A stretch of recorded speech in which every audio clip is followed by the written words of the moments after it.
The survivors. The lapping of water in his ears, that was the first thing.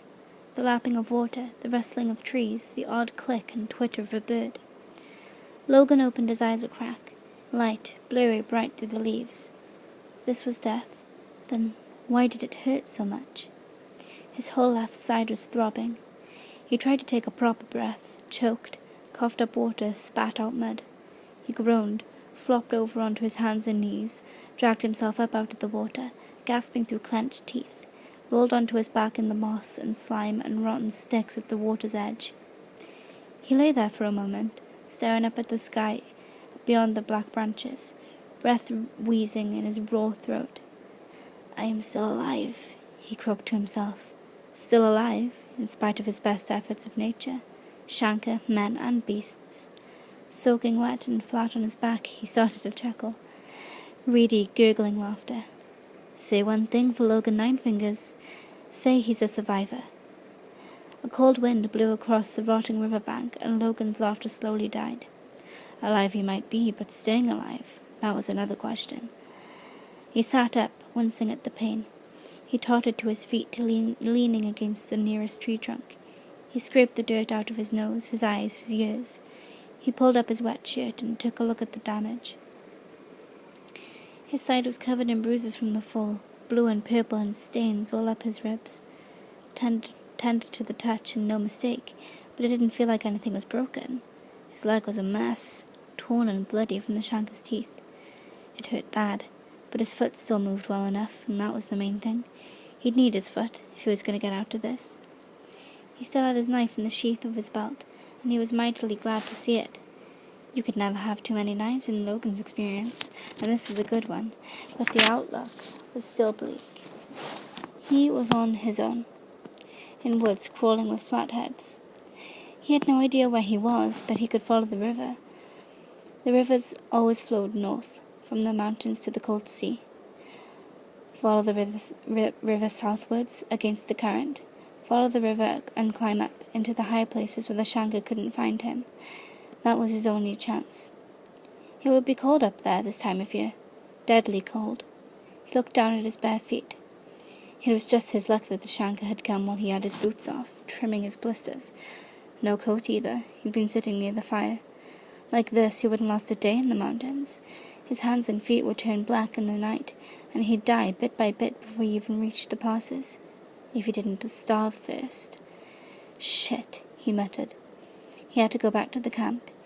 He had to hope the flatheads had moved on, hope they'd left something behind, something he could use to survive. That was an awful lot of hoping, but he had no choice. He never had any choices. It had started to rain by the time Logan found the place. Spitting drops that had plastered his head to his skull kept his clothes wet through. He pressed himself against a mossy trunk and peered out towards the camp, heart pounding, fingers of his right hand curled painful, tight around the slippery grip of his knife. He saw the blackened circle where the fire had been, half-burned sticks and ash trampled around it. He saw the big log. 3 trees and Dow had been sitting on it when the flatheads came. He saw odd bits of torn, broken gear scattered across the clearing. He had counted 3 dead Shanka crumpled on the ground, one with an arrow poking out of its chest, 3 dead ones, but no sign of any alive. That was lucky. Just lucky enough to survive, as always. Still, they might be back at any moment. He had to be quick. Logan scuttled out from the trees, casting about on the ground. His boots were still there when he'd left them. He'd snatched them up and dragged them onto his freezing feet, hopping around, almost slipping in his haste. His coat was there too, wedged under the log, battered and scarred from 10 years of weather and war, torn and stitched back together, missing half a sleeve. His pack was lying shapeless in the bush nearby, its contents strewn out on the slope. He crouched, breathless, throwing it all back inside. A length of rope, his old clay pipe, some strips of dried meat, a needle and twine, a dented flask with some liquor, still sloshing inside. All good, still useful. There was a tattered blanket snagged on a branch, wet and half-caked in grime. Logan pulled it up and grinned. His old, battered coke pot was underneath, lying on its side, kicked off from the fire in the fight maybe. He grabbed hold of it with both hands. It felt safe, familiar, dented and blackened from years of hard use. He'd had that pot for a long time. It had followed him all through the wars, across the north and back again. They had all cooked in it together, out on the trail, all eaten out of it. Forley, Grim, and the dog man, all of them. Logan looked over the campsite again. 3 dead Shanka, but none of his people. Maybe they were still out there. Maybe if he took a risk, tried to look... No, he said it quietly, under his breath. He knew better than that. There had been a lot of flatheads, an awful lot. He had no idea how long he'd lain on the riverbank. Even if a couple of the boys had got away, the Shanka would still be hunting them down in the forests. They were nothing but corpses now, for sure, scattered across the high valleys. All Logan could do now was make for the mountains and try to save his own sorry life. You have to be realistic. Have to be. However much it hurts. It's just you and me now, said Logan as he stuffed the pot onto his pack and threw it over his shoulder. He started to limp off as fast as he could, uphill, towards the river, towards the mountains. Just the 2 of them.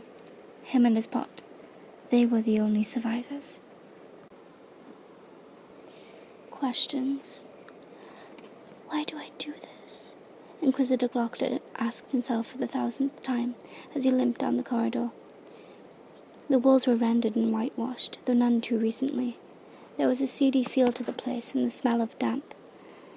There were no windows, as the hallway was deep beneath the ground, and the lanterns cast slow, flowing shadows into every corner.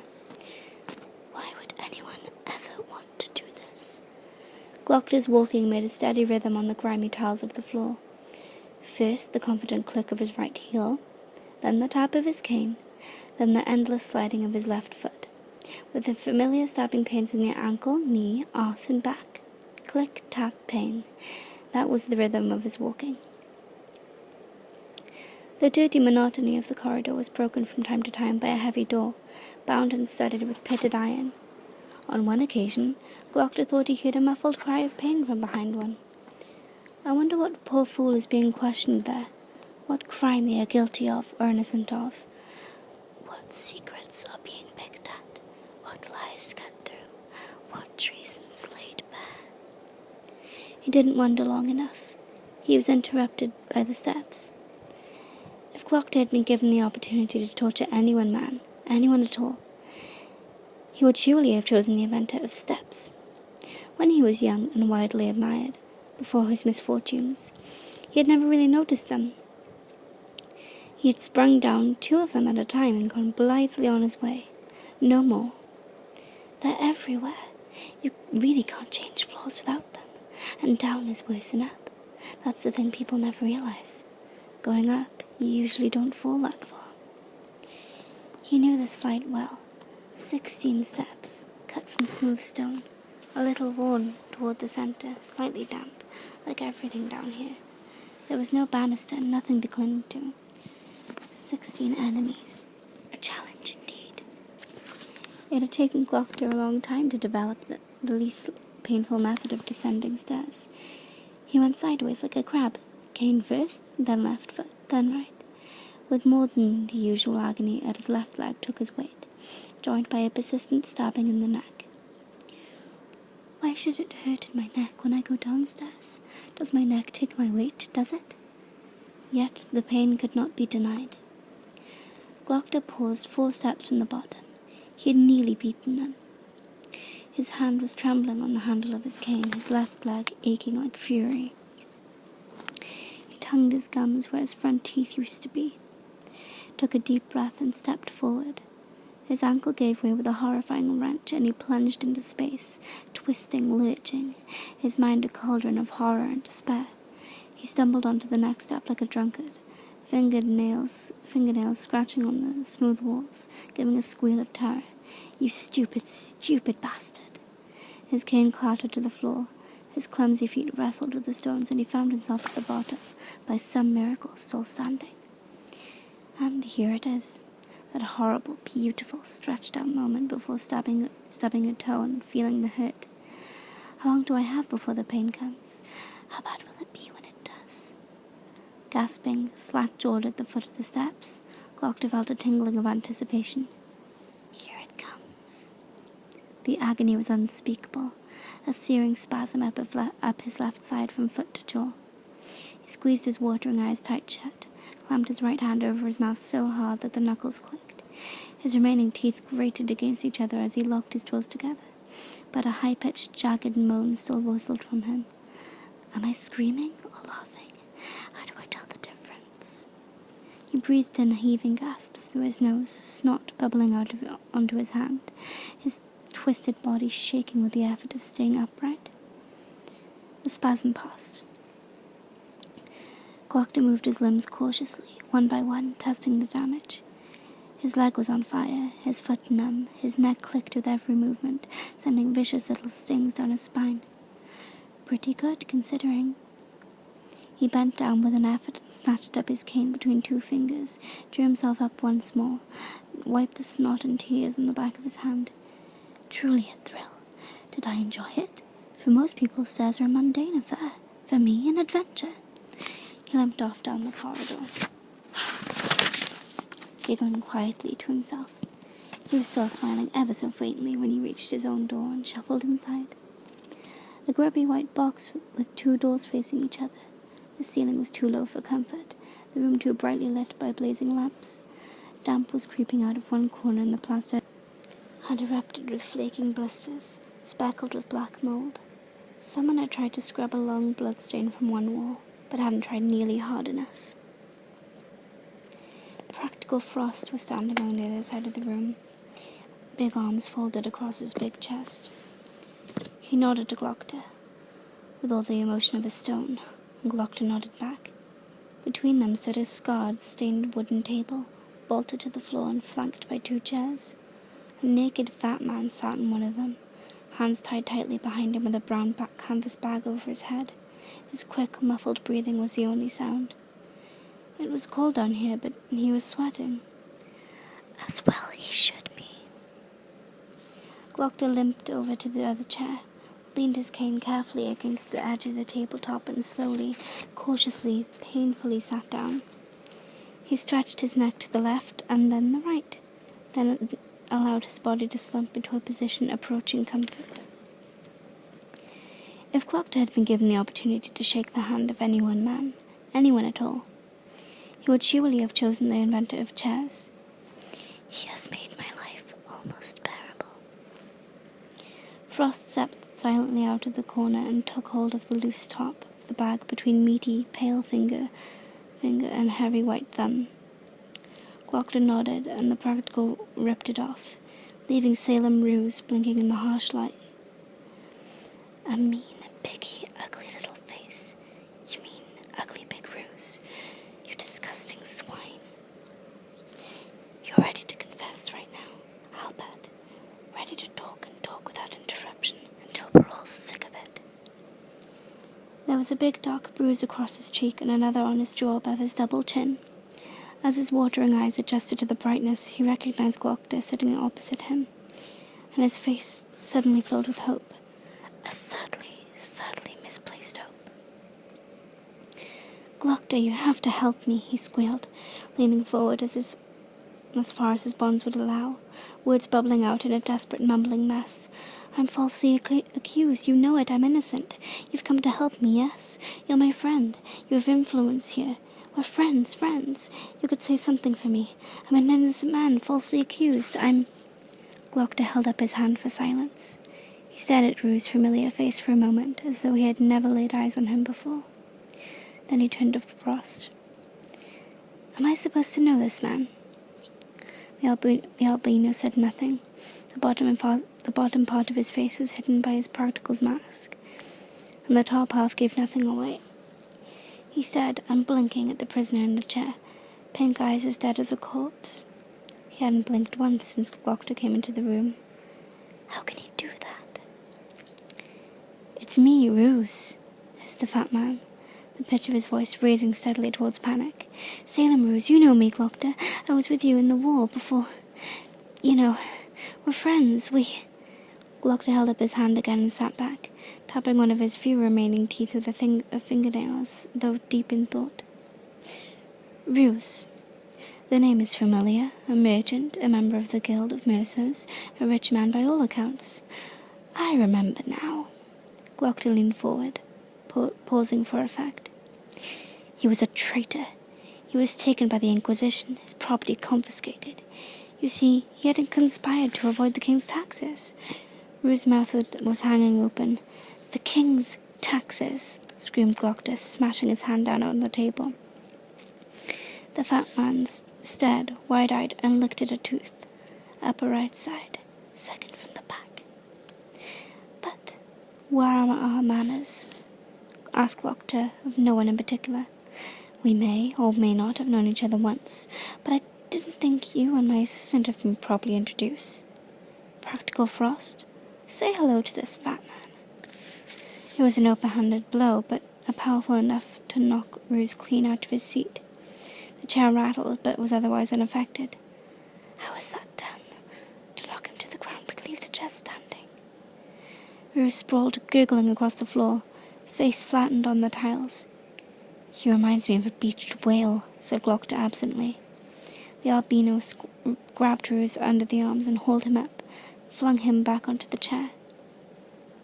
Blood seeped from a cut on his cheek, but his piggy eyes were hard now.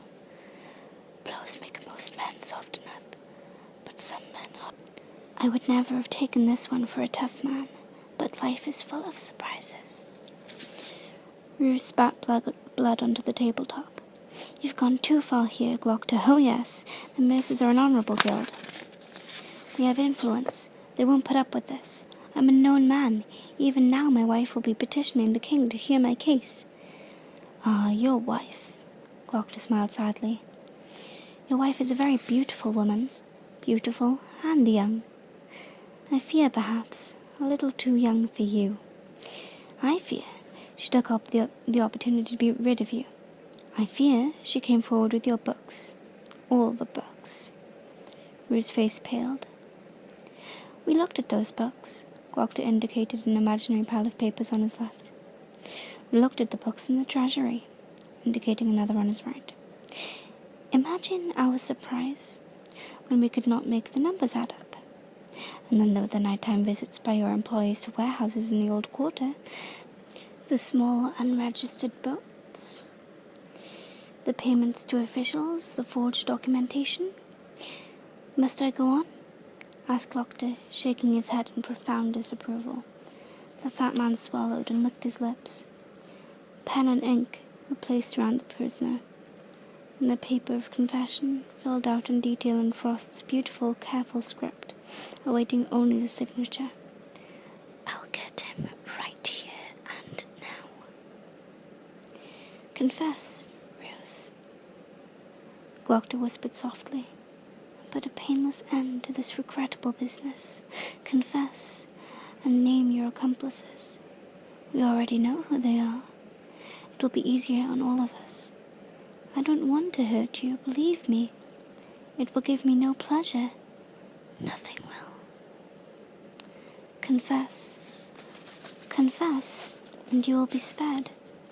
Exile in England is not so bad as you would have to believe. There is still pleasure to be had from life there, and satisfaction of a day of honest work in the service of your king. Confess. Ruse stared at the floor, licking at his tooth. Glokta sat back and sighed. Or not, he said. I can come back with my instruments. Frost moved forward, his massive shadow falling across the fat man's face. Body found floating by the docks, Glokta breathed. Bloated by seawater and horribly mutilated, far, far beyond recognition. He's ready to talk. He's fat and ripe and ready to burst. Were the injuries inflicted before or after death? He asked the ceiling breezily. Was the mysterious deceased a man or a woman even? Glokta shrugged. Who can say? There was a sharp knock on the door. Rue's face jerked up, filled with hope again.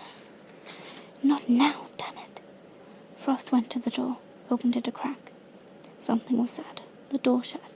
Frost leaned down to whisper in Glokta's ear.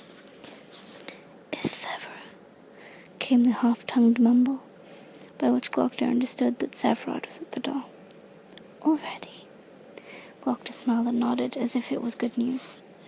Rue's face fell a little. How could a man whose business has been concealment find it impossible to hide his emotions in this room? But Glokta knew how. It's hard to stay calm when you're terrified, helpless, alone, at the mercy of men with no mercy at all. Who could know that better than me? He sighed, and using his most world-weary tone of voice asked, "Do you wish to confess?" No, the defiance had returned to the prisoner's piggy eyes now. He stared back, silent and watchful, and sucked. Surprising, very surprising, but then we're just getting started.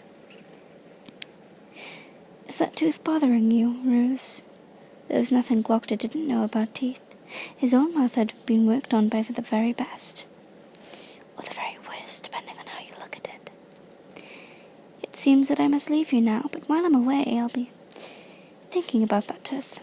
I'll be considering very carefully what to do with it. He took hold of his cane. I want you to think about me, thinking about your tooth. And I also want you to think very carefully about signing your confession. Glokta got awkwardly to his feet, shaking out his aching leg. I think you may respond well to a straightforward beating, however.